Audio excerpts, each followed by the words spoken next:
Jakarta, 1 Juli 2025, Jasara Harja sukses menyelenggarakan Rapat Umum Pemegang Saham, RUPS, Tahun Buku 2024 yang digelar di Jakarta pada Senin, 30 Juni 2025. Dalam RUPS tersebut, salah satu agenda utama yang dibahas adalah pengesahan laporan keuangan tahun buku 2024 serta laporan tugas pengawasan Dewan Komisaris, termasuk evaluasi atas kinerja program pendanaan usaha mikro dan kecil, PUM, yang terus menjadi instrumen pemberdayaan ekonomi rakyat. Sepanjang tahun 2024, Jasara Harja mencatatkan kinerja positif dengan realisasi laba bersih tahun berjalan sebesar Rp1,33 triliun, naik 2,80% dibandingkan tahun sebelumnya.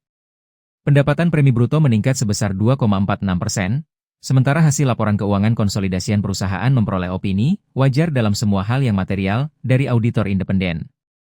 Sementara itu, tingkat kesehatan perusahaan dinyatakan sangat sehat dengan peringkat IDAA stable oleh Pevindo. Kinerja yang solid ini tidak hanya mencerminkan ketangguhan finansial perseroan, tetapi juga menjadi fondasi penting dalam menjalankan mandat sosial yang lebih luas. Sebagai BUMN yang berperan langsung dalam memberikan perlindungan dasar kepada masyarakat, Jasara Harja terus berkomitmen untuk menempatkan rakyat sebagai pusat layanan. Hal itu sejalan dengan semangat pembangunan yang diusung dalam misi Asta Cita Prabowo Gibran.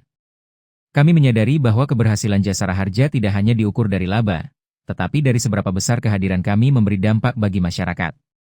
Komitmen kami adalah melayani dengan empati, melindungi dengan tanggung jawab, dan bertumbuh bersama rakyat, ujar PLT. Direktur Utama PT Jasara Harja, Ruby Handojo. Dalam laporan yang disetujui oleh para pemegang saham, Jasara Harja juga menyampaikan bahwa realisasi program PUM mencapai Rp5 miliar atau 100% dari rencana kerja, yang disalurkan melalui kerjasama dengan PT Bank Rakyat Indonesia, Persero. Selain itu, program Tanggung Jawab Sosial dan Lingkungan, TJSL, terrealisasi sebesar Rp41,76 miliar, meliputi 18 program pemberdayaan yang menyasar sektor sosial, pendidikan, keselamatan lalu lintas, dan pemberdayaan komunitas. RUPS juga menetapkan penggunaan laba bersih tahun buku 2024, dengan pembagian dividen sebesar Rp1,1 triliun dan cadangan sebesar 16% dari laba bersih. Seluruh capaian positif ini merupakan bagian dari kontribusi nyata perusahaan terhadap transformasi Indonesia menuju visi Indonesia Emas 2045.